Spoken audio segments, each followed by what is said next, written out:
that is literally why I exist, to make sure that everyone, all of those women, have access to the knowledge and the support so that they can grow, so that they can earn the money that they want to earn, and ultimately so that they can achieve financial independence. And I call that money, and I call it that on purpose. That's not about, a face full of Botox and a yacht and the latest BMW.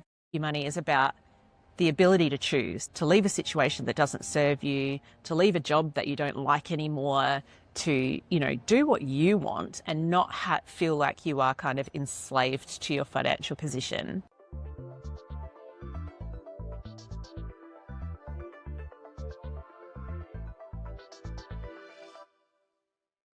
So this is Shaye Thyer. Shay, you have a very storied background in the Australian accounting industry. So just talk about your background, where it all started, what you've done, and then we can focus on the more important stuff, which is what you're doing now, which is some amazing stuff. But it's always a good idea to do a bit of scene setting first. Totally. After realizing that as a teenager, I identified as a lawyer. And so I wanted to be a lawyer so bad. So I went and tried to do a law degree and figured out that I actually wasn't very good at it. But I was pretty good at all of my commercial and business focused kind of things. So once I kind of finished uni, I thought it would be a good idea to go and get a grad role in an accounting firm. And I say that with a bit of sass now because it was absolutely not the experience that I anticipated it would be, because all I wanted to do was help people. And I rolled into an accounting firm, which at that time, so it would have been, oh gosh, how old would I have been? It would be like, I'm thinking early 2000s, something like that. And my job for a really long time was standing at the photocopier, putting compilations of tax returns together. And I was like, when does the helping start? Anyway, so that was kind of like the start of a spiral of I need to be in roles where I'm actually feeling like I'm helping people. Making an impact. Exactly, making an impact and having the ability to steer a little bit, provide advice, have an impact on the world. And so I figured out that an internal finance role was more suited to me because I was able to have influence and I was able to do those things. And so after I left that firm, I was in a number of commercial roles and then turned that commercial role back into practice in a fractional capacity. So this is kind of the evolution of the fractional CFO, right? So I did that for a number of years. And then I started at BDO. And this was kind of a big, a bit of a milestone in my career where I really quickly embraced all the tech that was rolling out into the world. I'd kind of broken up with the way things had always been done, big D-ring binders of accounting nerdery, and had a look at how we digitize things. And did a big exercise there to transform their finance function. Is that when you were in your 20s? I was, I'm trying to do the maths, 2015-ish. I would have been approaching my 30s, I think. Okay. Let's just say late 20s, something around there. Yeah, okay. But what was really interesting is I had this, I didn't think that the things that I was doing was particularly innovative. I just thought, of course, this makes perfect sense. Let's automate. Let's reduce the size of our team. Let's give our team members better things to do that's more interesting than plugging numbers into a form. But that the industry, and particularly some big firms, were like, oh, this is very new. We're not doing this yet. And so there came about probably one of the biggest roles that I've had in my career was working in the national team at BDO and having a lot to do with bringing the bulk of their clients onto the cloud. I can't even believe that I'm saying this now, but, that wasn't a thing when I started there. And it gave me a lot of perspective on what gets said in the industry and what actually is happening inside of firms that I found very fascinating. And it was probably that time that I met Sharon McLafferty. If you don't know her, she's amazing. She has a podcast. You should totally follow it.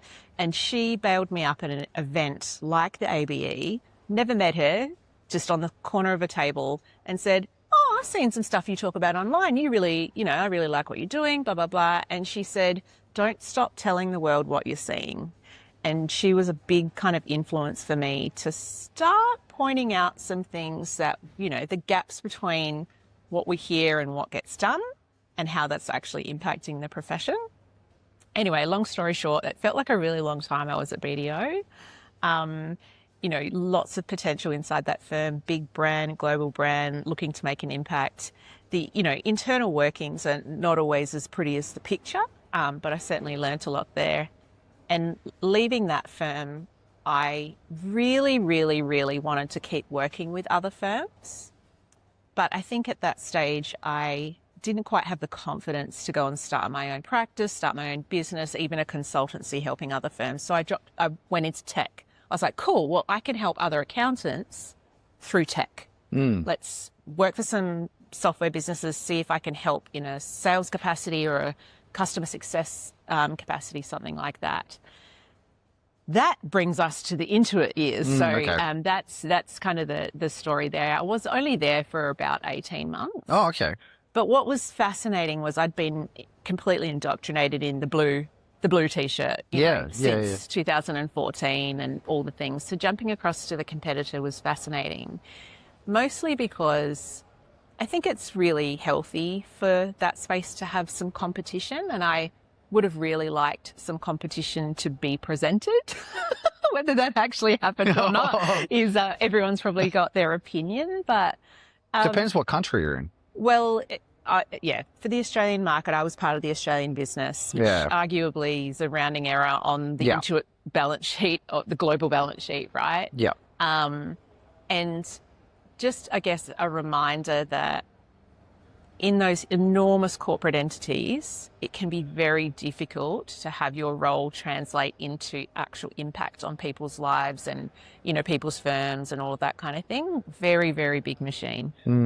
So when you were at Intuit, were you guys sort of operating off of like the playbooks that were given to you by corporate over in the States, or were you actually able to operate with some flexibility and kind of do your own thing? Sometimes and sometimes not. There's a very heavy influence of the US strategy on the Australian market, in my opinion, with a disconnect around the understanding of the Australian market. So what I believe and what many of us feel like we know is this is a very advisor-controlled market. So the control of decision-making on small business in particular, even mid-market accounting/finance/business software decisions is very heavily influenced by the advisor. That relationship's very different in the US, and so the strategies of the tech companies need to be very different. Okay. And so I think potentially we missed a trick when I was there in that flavour. I still believe the advisor is the gateway, and I'm not sure that was A, understood, B, believed as a legit strategy. Never mind the fact that it had been proven by the incumbent. Yeah. I was going to say that. But let's do it different for different sake, right? So very, very interesting. And since you departed Intuit, you've started your own business. Yeah. Big transition. And you mentioned before that when you were at BDO, you didn't quite feel like you were ready to take that step. Or I think that you implied that if you didn't outright say it. But 18 months at Intuit was enough to flick the switch. Very different things going on personally at those stages. So when around similar time that I was at BDO, I was also in the middle of a divorce. I had really young kids. I was working part-time. So you had a lot more... I had significant risk and responsibility. So my appetite for taking on things that I hadn't done before was much smaller. I've run everyone else's businesses for 20 years. I'd never run my own business. Yeah. And they don't run on air. They need money too. Yeah. So I'd had a number of years kind of rebuilding my financial position, so to speak, without letting the cat out of the bag. Yeah. Anyone that's been through a divorce can probably read between the lines. And so it was it was still a risky move. It's always a risky move, but I was in a much better financial position to be able to do the new thing and try, embrace the courage, I suppose. If you could go back in time and talk to younger Shay, would you have done it earlier? Totally. 100%. I think there's a huge market for particularly smaller firms that just want to get better at their operating model. I think there's a lot of really simple unlocks that someone like myself can help firms with that can just, help them get out of their own way. And I say that with love because we really do bring a bunch of things, I guess, forward into running our firms because we've assumed that's the way things have always been done and it has to stay that way. And I don't believe that it is. For example, if you want to talk about managing debtors, plug, like even just hourly rate billing, like, hello, no wonder you have debtors. And that's just one simple example, but I think there's a huge market for that. And there's not a lot of folks out there helping the smaller firms. It seems to be a concentration of consultants that will help the larger firms. But where's the rest of them? Well, let's segue and talk about your current business. Sure. So how long have you been doing it? Who's the target market and what sets you apart from other people trying to do what you do? So I'm coming up to 3 years. Congratulations. Thank you. That's huge. Scary 3-year milestone, you know. They say that about every year, but yeah. Yeah, every year's scary. But like even I say this to my clients. That's crazy. 3 years is huge. 3 years is, and every single year is its own version of hard. Yeah. And its own version of scary and its own version of exciting as well. Yeah. But That's a crazy, sorry to interrupt you. Yeah. So you started this in 2022 or 21? So you started it just after COVID. Pretty much, yeah. Yeah. And before AI went nuts. Well, before it went nuts, yes, it was, you know, it was still useful. Such a good time to start a business. Like, I agree. Yeah. I agree. But I also wonder, like, so I call myself a solo-ish practitioner. Yeah. I have made a conscious strategic decision at this stage not to build a team out because I just don't have the emotional energy, if I'm really honest. To manage other people. I've got clients that need my full attention. My ideal client profile is an emotionally charged woman. And I've got teenage girls. So I just could not promise that I could grow a team in the leadership style that I would like to subscribe to, that I love doing, as well as grow my girls and manage all of that. So that's my decision at this stage. Can't remember why I even told you that, Joe. What did you ask me? We were talking about AI, I think. AI, that's right. And I assume what you were about to talk about is how AI has managed to allow you to do more with less. Absolutely. Yeah. And I actually don't know how I would have got enough out of the door, especially in the early days, without it. Even just and not because AI gives advice for any of my clients, but, you know, creating some of the structures and the frameworks and sense making of stuff. I've got all of these big ideas and 20 years of experience, distilling that down into programs and messaging strategy, masterclass and messaging and all these things that we don't learn as accounting practitioners, how to do sales and marketing and things like that, how to write website copy. Oh my God. Like I don't know how I would have done it without like genuinely without my pal. ChatGPT? Well, you moved on. Well, you've been Claude pilled, haven't you? I am not a fan of warmongers, so yeah, I have moved. Yeah. Yeah, I feel you. I actually messaged the management of Pinch last week, and I said I copy pasted an article, you know, the one I'm talking about, and I said permission to switch from ChatGPT to Claude. Yes. And then I discovered ChatGPT's group chats feature. Have you ever seen this? No. So like, you know, I think you and I probably use AI relatively similarly, where it's like this thinking partner, right? Like you're fleshing out all of your strategies and your ideas. And you get it to a point where it's like coherent and you're like, yes. The hardest next part is then transferring that information to somebody else, right? But what AI does really good is it actually makes things coherent for other people. Well, with ChatGPT's group chat feature, you can invite other people straight into the conversation you just had. And then they can be like, all right, tell me what the hell Joe was just talking about. And ChatGPT does the business. Stop it. Crazy. That would be so good. It is very, very good. Still not changing back. No, I wouldn't either. Like, but yeah, it was so strange because I was going to switch. And then it was like, oh, but this is exactly the feature that I was looking for. Yeah. All right. So 3 years, congratulations, first and foremost. That is a tremendous achievement. But for somebody who's spent as long as you did working in BDO, you would expect to be talented at business. So let's just go back a little bit to what we were talking about before when I asked you if you would tell younger Shay to start sooner. Yeah. What did you miss signals? Like, were there moments in time where you went back and went, like, I was ready then, but I just didn't feel like it didn't get the spark. I didn't, like you said, there was too much risk on the table. Like, at what point during your career had you developed enough knowledge and skill to actually take that leap? Was it like, are we talking years or? I don't know if it was, I don't think the gap was like confidence in my capability.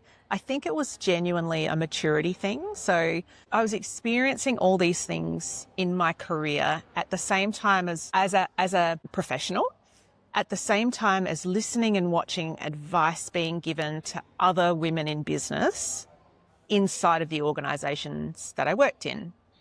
And there was always kind of something off. And I had some pretty not nice experiences that were very kind of gendered, right? And I also saw differences in advice given to clients that was also gendered. It didn't kind of trigger for me at the time too much, but as I matured and I sort of went through different things in my life, I started to actually recognize what I was seeing and experiencing, and then understanding that it's a problem that I could solve or a problem that I could help. And so it probably, like, the BDO exit moment was definitely a risk appetite thing.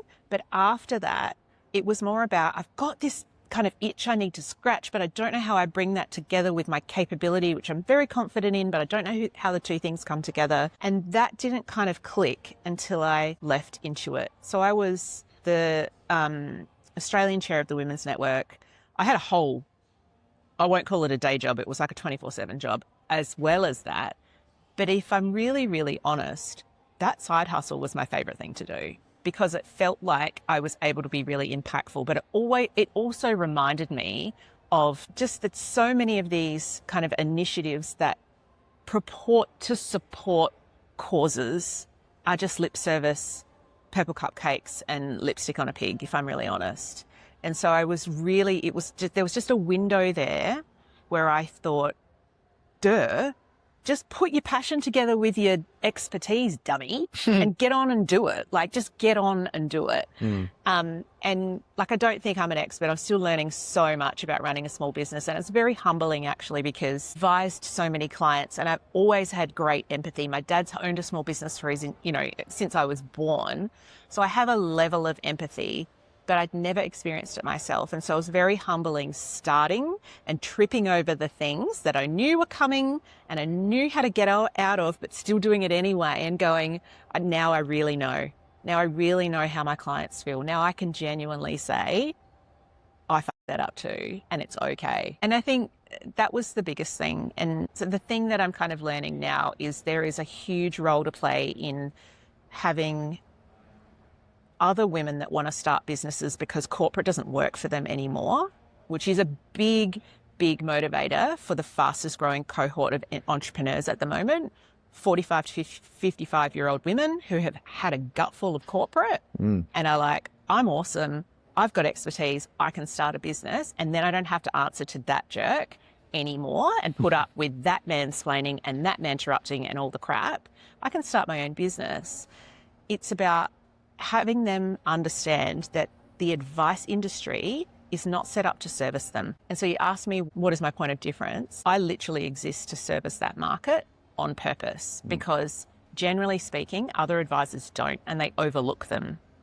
So if you think about all of the small businesses that we have in Australia, which arguably runs our economy, I don't know what the latest stats are, but it's well over 4 million, blah, blah, blah. 900,000 of them are women-owned. Of that 900,000, only 1% have annual turnover of more than $1 million. So you ask any advisor, at an accounting conference, who would they prefer to work with? They'll say businesses, preferably turning over $1 million. Bigger businesses. They can pay my fees. They can pay fees. Yeah, they're not going to be picking eyes out of my fees. And I get that from a commercial perspective, but it also means that the 88% of women that run businesses that turn over less than $100,000 a year have no support and no help to get past that mark. And I am not comfortable with that. I don't think it's deliberate, but it is systemic exclusion and systemic discrimination. And so that is literally why I exist, to make sure that everyone, all of those women, have access to the knowledge and the support so that they can grow, so that they can earn the money that they want to earn, and ultimately so that they can achieve financial independence. And I call that money, and I call it that on purpose because I call it being rap rich. But anyway, go on. rap rich? Yeah. I haven't heard. I like that. I like that. I mean, I'm okay saying the F word, but I hear myself saying it a lot lately. But it's not like, that's not about, you know, a face full of Botox and a yacht and the latest BMW. Your money is about the ability to choose, choose to leave a situation that doesn't serve you, to leave a job that you don't like anymore, to, do what you want and not feel like you are kind of enslaved to your financial position. And it's not intended to exclude anyone else or make trouble for anyone else. It is literally just that. So you have the choice if and when you need it, which I think every person deserves. Absolutely.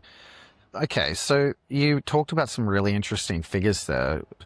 4 million odd small businesses, 900,000 of them female owned, 1% of those 900,000 over $1 million PA. And you mentioned, lack of access to quality advisor is part of the problem because advisors prefer to work with larger businesses. But what other reasons are there for those 900,000 businesses, like the 99% of them, to not be able to get over that threshold? Because obviously that's what you're teaching them, right? You're teaching them the tactics, and you're actually giving them the advice that they're not receiving. Lack of access to said advice is one layer of it. Yeah. What's some of the actual advice? What's some of the advice to get to $1 million? Yeah. Well, the first thing is it doesn't have to be $1 million. So you can achieve financial independence. You don't have to be turning over $1 million. We could have you turning over, I don't know, 350, and you could be taking home 320, and that would be amazing. If your overheads are low, right? Yeah. But that is very possible for a solo-ish consultant. Yeah. If we get absolutely the office structure right, if we get the operating structure right, if we do those or not even right, but if we just get it good. Yeah. Like it can just be better good. Than shit, yes. Better than shit, exactly. Or better than manual, or better than billing by the hour, or all of those things. It's very, very possible. And so a lot of the advice starts with unlocking the possible. Okay. Some people say, oh, I give permission. I don't need to give permission to my clients. They're not babies, they're adults, but it's allowing them to give themselves permission to actually charge properly or potentially to charge differently than the way they were brought up. So if they're in the accounting space, for example, would it be completely normal for them to leave a firm, start a firm and bill by the hour, because that's how we were raised. Not realizing that the only way to make more money is to do more hours. I don't want to do more hours. Sucks. Yeah. I want to do less hours. Yeah. But I want to make more money. So there's a whole value-based charging. Yeah. So that's one example. A whole bunch of unlearning happens. Yeah. In those kind of first layers of working with business, and a whole bunch of debunking. So it's very common for clients to come to me and say, well, Steve-O down the pub said blah, blah, blah, or my accountant said I should just stay under 75 grand turnover. Then I don't have to register for GST because it's a bit of a hassle. And a lot of this kind of reductive advice or dismissive language. Or not even conservative. I actually think it's negligent. Yeah, and I know that's really strong language, but why would you say that to her? I bet she's sitting next to her husband that runs a business. You're not telling him to stay small, right? And I genuinely don't think people do this on purpose. I don't think everyone is out to get women or anything like that. I just think they don't realize the implications of some of the unconscious bias they bring into their advice, or even that the way they're providing advice is misunderstood or not explained well. I love our profession. I have lots of respect for my colleagues. They will not be upset if I say their best thing is communication. So knowing that, it's normal for clients to say, I don't really understand this complicated structure, but I see so much women coming to me and saying, we've got a structure in our family for a thing and I don't really know why I have to do it like that. And actually, I don't see any of the cash coming out of the trust. And that kind of debunking and understanding piece happens at the front of my relationships with clients really frequently. I was actually having a conversation with somebody earlier today, and it's a very similar philosophy that I have to managing my team. Yeah. Because when I get new people in my team, the first thing I try to do is get them to take their masks off, get them to unlearn their negative beliefs about themselves and stuff like that. Yeah. And what I sort of said was, if they're focused on, if they're wearing a mask and that mask is like, derived from insecurity or vulnerability or, information that they received in the past that's not necessarily accurate, instead of focusing on being the best versions of their real self, being the best content creator that they can possibly be or whatever, their focus is on trying to be who I think that they should be instead. Right. And I think that the tactics that are involved in getting somebody to unlearn information in the context of a new small business owner and a new employee are really quite similar. So it's all about just the bullshit that you end up just lugging on top of yourself, the personality that you build on top of yourself based on what other people say. What other people say is the right thing to do, co-opting information and just bringing in information from sources that you think are better than you at this subject. They're an expert at this. They know this. My mum knows this. My dad knows this. And you build up that over your entire life. Yeah. So I get where you're coming from. Let's talk about the billing thing, because Pinch is a money business. Yes. Right. When I first met you, I don't exactly know how you'd heard about Pinch, but like it was in Adelaide. I think we were there for the ABN thing, maybe. No, it was the Zero thing. Anyway, we're there for something, but we're having dinner with like Liam McNamara and a whole bunch of people. And you like came over and you started talking to me about Pinch and how much you loved Pinch and stuff like that. I fangirled. And I'm like, that's great, because you were talking about things that like I had actually really recently kind of realized Pinch solved around things like, pricing and, making sure that you get paid on time and stuff like that. Do you want to talk about that? Yeah, I think that might have been the Account Kit XPM event. That's right. Because you were the MC. That's right. And I totally fangirled you. I was like, I need to talk to you. I guess the question is, what do you love Pinch? But you had a very specific reason that's so unique. Like most people like Pinch because it gets you paid on time, right? And like, at the high level, it's probably the same reason that you like it. But like what that actually causes psychologically for a small business owner.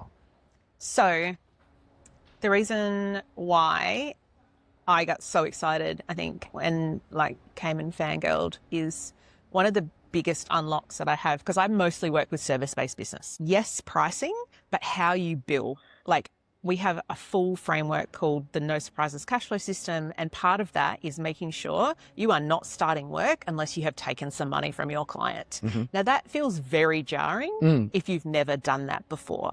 It's also kind of tricky if you don't have the back-end systems to support it in a way that doesn't let you hesitate. And I say that deliberately because if the system's going to do it, you're just going to press the button and it's gone, right? And so it fits really nicely with our system. And so we help clients move from hourly rate or daily rate billing to either value-based or something. At least take an estimate of your quote up front before you start the work. And then, of course, you lock in pre-approval and then you send your invoice and you get paid. You don't have to have weird conversations with your clients. You don't have to spend any of your time chasing. And we're quite used to the not chasing concept, I think. Well, I certainly am working with my clients because I wouldn't let them. But that enabling them to take payment up front, I think, is one of the most pivotal things. And giving them a bit of a lever as well to say, do you know what, dear client, for our retainer, I think it's a really great idea if you go on pre-approval. And do you know what? I'll pick up the fees. Don't worry about it. Yeah. That's such it's just a much nicer conversation to have with clients. And so the tech together with the change in billing strategy and the pricing strategy really works because it gives my clients a lot of confidence to make the shift and that it will be supported rather than this, oh no, my clients are going to hate it. They're not. They're going to love it. And I can tell you they're going to love it. Yeah, because I don't have to think about anything. I don't have to think. Yeah. And They don't get chased. they don't want to talk about it. People hate getting chased, not because they think that you're an asshole for chasing them, but it reminds them that they've like actually caused you a problem. That's right. That's the actual psychology around it. I was talking to, actually, I've had this conversation 2 times in the past 2 weeks. Once with Corey from Manager. Mm-hmm. Corey from Manager received a bill from one of his service suppliers. 0 invoice, boom, no pre-approval. He literally is like, I'm not paying this unless you can take my credit card because I am sick of logging in and paying this bill every month. What are you doing? Yes. It's 2026. So he sends that email and CCs me in. Like, that's that. Yep. So they're signing up to Pinch. Use that. And then this morning, like, it was completely different. It was a bookkeeping practice that uses Pinch, talking about how much that, like, their clients, this ladies behind the tradies is the name of the practice. So good. Yeah. Bookkeepers from the bush. That's another name that I've given them. But like all of their clients are tradies, right? So like these blokes, the last thing they want to be doing is paying their bookkeeper invoice once a month. So just stick them on pre-approval, like, thank God for that. And then they can just go and be in tradies, right? Exactly. So you're 100% correct. Actually, when I started at Pinch 4 years ago, for the longest time, the natural pushback, the thing that I dealt with the most when trying to convince practice owners or business owners to embrace pre-approval was the belief that their clients would hate it. They don't, they love it. Yeah. Where do you think that comes from? I think it's because they're more frightened about having the conversation with their client about the change that they project. And so the client's not going to like it. But what they're actually saying is, I'm uncomfortable about having that conversation.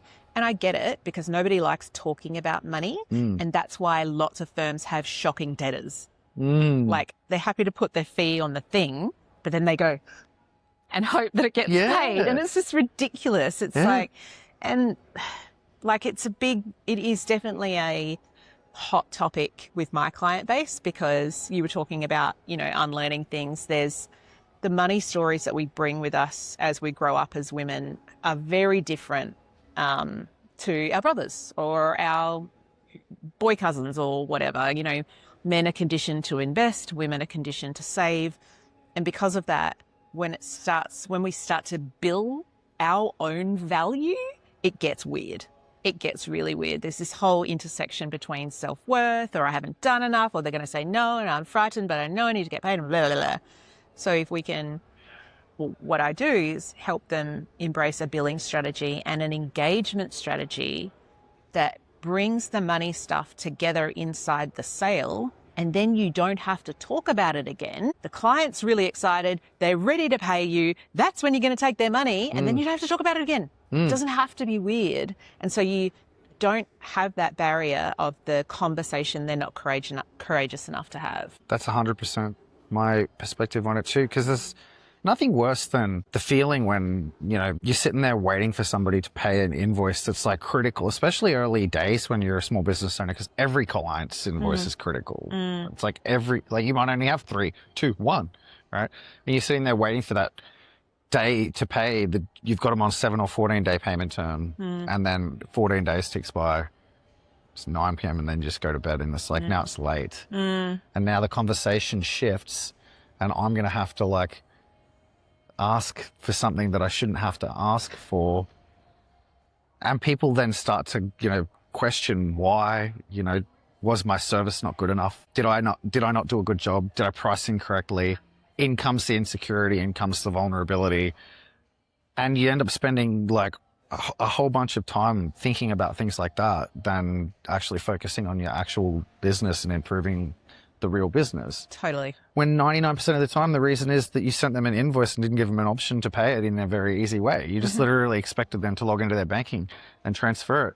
So yeah, I hear it's good to hear the validation. To be honest, when you came up and you talked to me about that, it was very validating. It was very affirming because I didn't found Pinch, but I found out a lot of the messaging. I made the decision to double down on the pre-approval functionality because of things like this. Let's talk about ABE. Okay. You're here not to talk to me, unfortunately. You're actually here because you're doing a talk tomorrow. Yes. On what subject? The talent shortage. The talent shortage? Yeah. That's different. Talk about it. So I've been in the game over 20 years now. Don't look closely at the lines around my eyeballs. But what I've come to know is that the talent shortage is not actually a talent problem. It's a business model problem. A lot of firms are still operating inside of a structure that was built for an era that doesn't even exist anymore. And fundamentally now it's working against us as a profession. And so when Michelle and I talk tomorrow, we're going to unpack that in the context of we have a talent pool in Australia that, you know, give or take 1 or 2%, 50% men and 50% women. And the cohort that's leaving the profession, leaving firms, starting their own firms, starting businesses that aren't in the profession, that the fastest is women.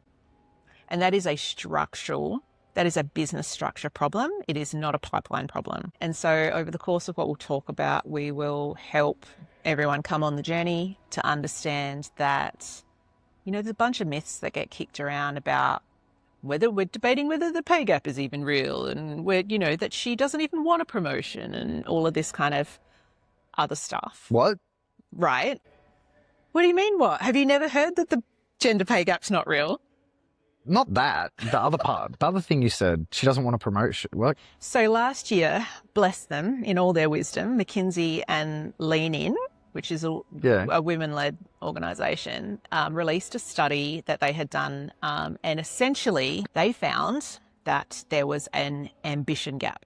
Oh. Which what they're talking about is that, generally speaking, or within their study, women were much less likely to want a promotion than men. Mm. What they didn't broadcast well, but was in their report and absolutely was found in their study, was that when women had access to the same support, the same stretch opportunities and the same sponsorship, that there was no ambition gap. Women wanted promotions at exactly the same desire as men. So that there isn't actually an ambition problem. There's actually a structure and a design problem. It was infuriating reading that last year, but we overlay that concept on this myth that we hear very commonly from firm owners, from other directors, especially large firms, that, oh no, she's not that committed. She's going to go off and have a baby. And, you know, she's not really, we've invested so much in her and, this kind of attitude. And what that is doing is driving 50% of the workforce out of your firm. And so what we do offer is 4 very practical ways that you can retain that 50%. So you can literally unlock another 50% of your talent pool by doing 4 very specific things. And you're going to ask me what they are, aren't you? By the time this goes to air, you'll have already done the talk. So you're not going to be spoiling your talk by telling me. In fact, you'll just be broadcasting the incredible information to even more people that didn't get to come to ABE. So yes, I am going to ask. And I'm only prepped for 2 of them because Michelle That's says all right. the other 2. Let's just go with 2. Oh, gosh. So the easiest one, in my opinion, is to just audit some of the structural exit points in the business. So what I mean by that is grab your shareholders agreement out, grab your performance review policy and procedures out, and interrogate them honestly, and be really, really honest, and having a look at them and seeing whether they reward the most visible and most present humans or actually the humans in the firm that add the most value. I can just about guarantee you it's the former. Yep. Because that is standard practice that I have observed in my 20 years.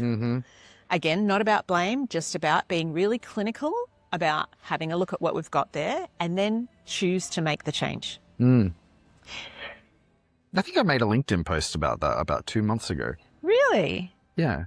So before you go on to the second point, this week I have spoken to at least 3 women who have said to me verbatim, I don't care about my commissions.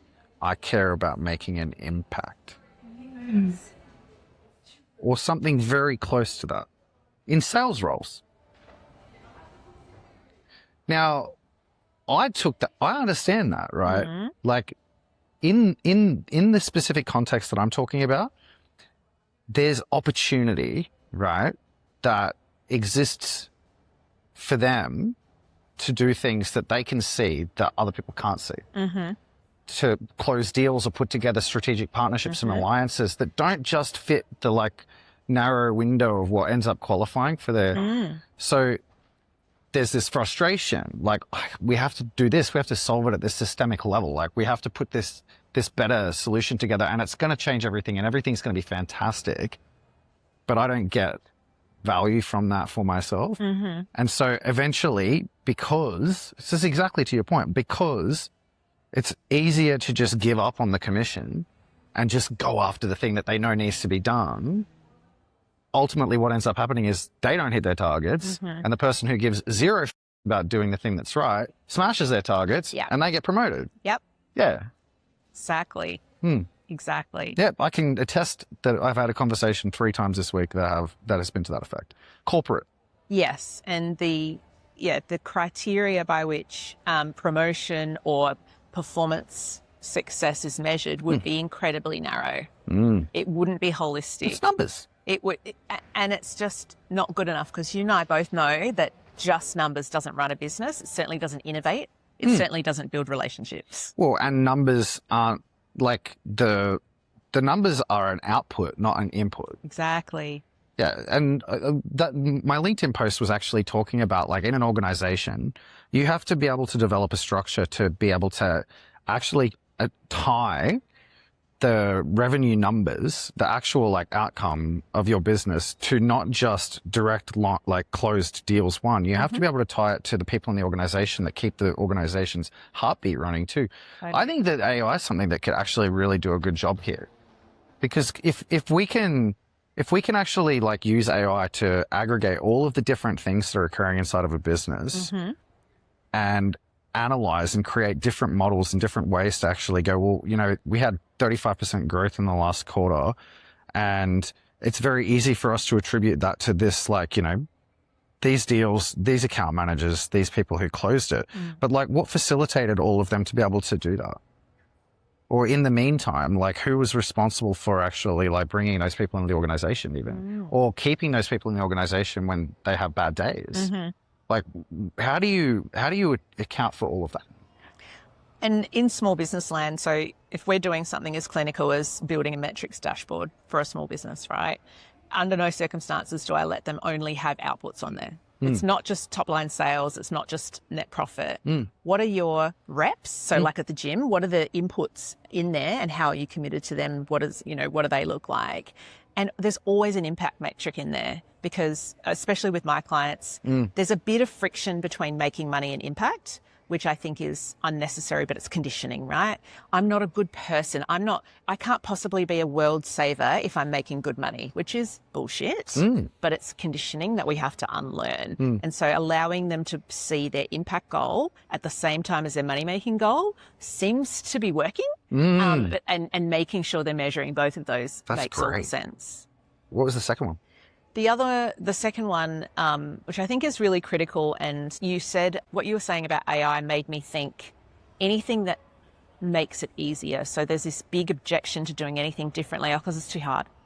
It's too hard. I don't have numbers for that. Or, they'd be so hard to collect data on that. Yeah. Anything that can shift some of that is going to make a huge difference. But the second one is about genuinely embracing flexibility and leadership. And if you are a leader in a firm, actually walking the talk.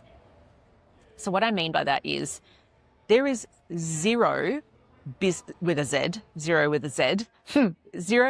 reasons why a leader in a firm needs to be full-time in the office, needs to be present in the office. Leadership is not about physical presence. It's about influence. It's about trust building. It's about nurturing. It's about credibility. It's about authority, all of those things. And it is not just about physical presence.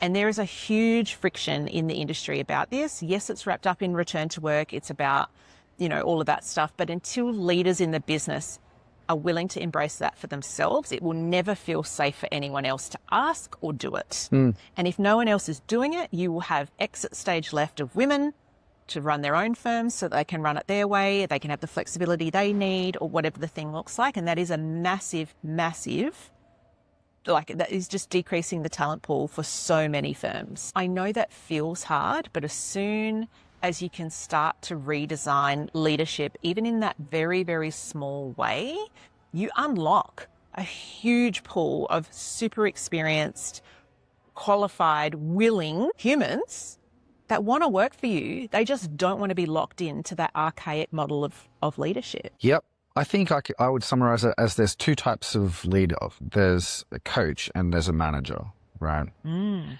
a coach, their focus is growing their people, and a manager, their focus is on Workflow. managing the systems of the business. And there's probably a place for managers, but I think there's a lot more managers than there are coaches in leadership positions.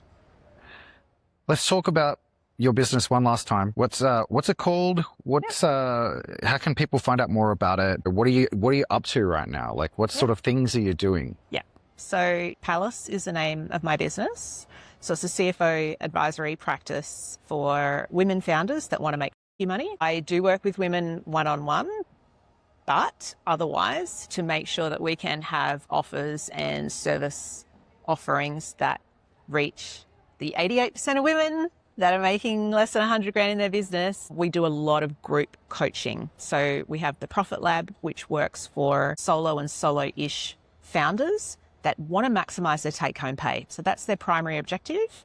They've started their business, they're doing really well. They're probably tripping over a number of things that we've talked about today: billing by the hour, managing cash flow. Their accountants told them some stuff that's really not helpful and is very reductive. And we help them with that fundamental business wisdom and also give them ongoing support. So they have someone that can give them the answers when they need it at the right investment. We also work in the Scale Lab. So the Scale Lab is super, super exciting and it's kind of new. So we start that on the 29th of April, and that is for the beautiful, messy middle of business. When we're growing up out of being a solo and a solo-ish, we kind of still identify as an owner-operator, but we want to start to identify as the CEO. So this is where we work across 12 months with businesses, starting with a strategic financial planning day, and we build together all of the fundamentals that they need: their cash flow forecasts, their operating model, their revenue strategies, all of the things in a way that works for her as the leader. But then we partner every month to make sure she's got the decision support she needs as she's making those big decisions. How do I know who to hire? How do I structure my team properly? What should I be investing? Should I offshore? Should I onshore? What does a finance function look like? Do I need to raise capital? All of the things that she needs as she's going through that very much growing up stage, that scaling stage of her business, and has access to a CFO. So generally, you know, across the marketplace, you need to be turning over at least $1 million to get access to a CFO, and it's going to cost you at least $5,000 a month minimum, like a minimum. That is not sustainable for businesses of that size, and they deserve the support. So we do that in a group capacity to make sure that that makes sense. So they're sort of two kind of core offerings. When's your podcast coming out? My podcast. I'm like, I don't know. You've got the messy middle, and you've got the, like, you know, the powered up. What about the people who, like, you know, just need the information at the very start when they can't even afford the scale up? Well, podcast? every month we do a free masterclass. There you go. So I knew you would have something. Yeah. Because you're a ChatGPT exponent. ChatGPT would have told you needed that. No, my business coach, actually. Oh, okay. But also I just think it's necessary because there's misinformation and a lack of information. Yeah. So last month I had actually one of my clients, she's a tax agent, she's amazing, talk all about structure. So when is it right to shift from sole trader to something else? Because so many women get stuck in a sole trader box because it just someone's trying to keep them small. Yeah. And it's really difficult to get into a pickle as you grow. The month before that, we talked about, I think maybe your offshore person that you're paying through Wise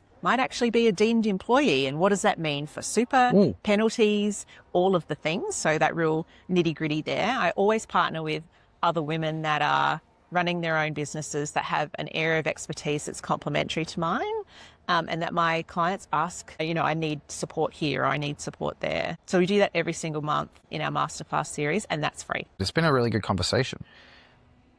I want you to talk directly to male business owners and male managers just for a minute, who have female employees, if there's like 1, 2, 3 things that you just want to grab every one of them and just shake them and tell them, or is yours?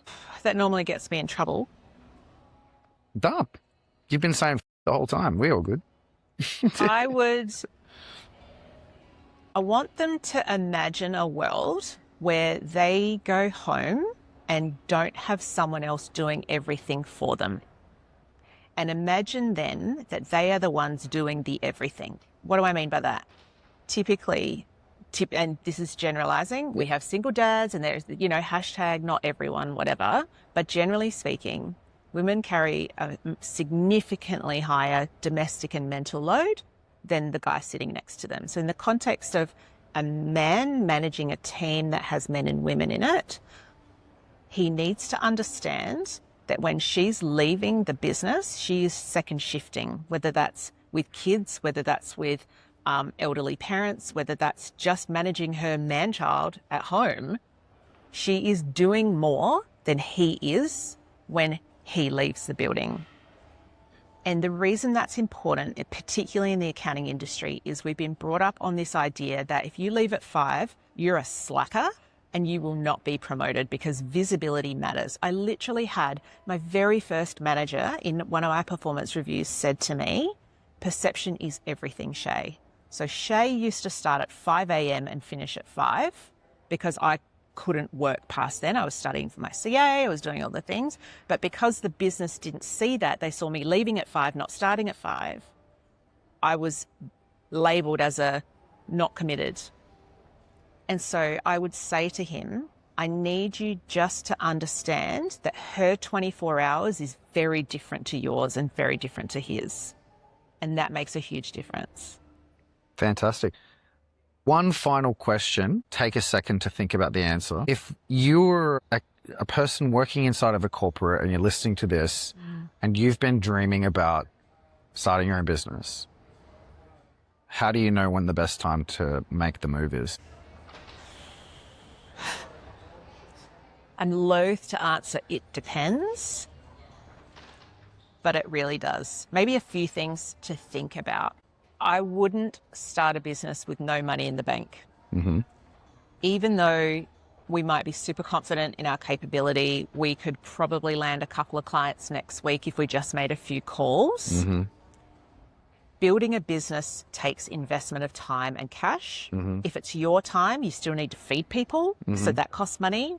Or whether it's investment in infrastructure, systems, getting your structure right, getting the advice. You need a bucket of money. I don't mean like a big bucket, but you can't start. You need a backup plan. You need some money. Otherwise you start making very weird decisions, right? Totally. And this idea of your money is not original. It comes from, I can't even remember who came up with it, the you fund, which is basically a personal slush fund. So you can get yourself out of a pickle if you need to. I would suggest you have a fund at least to start your business. No large business CFO would let a business operate without working capital reserves. Yep. It's exactly the same concept. Okay. I would also consider, So first piece of advice, sorry to interrupt you, Shay, would be start saving.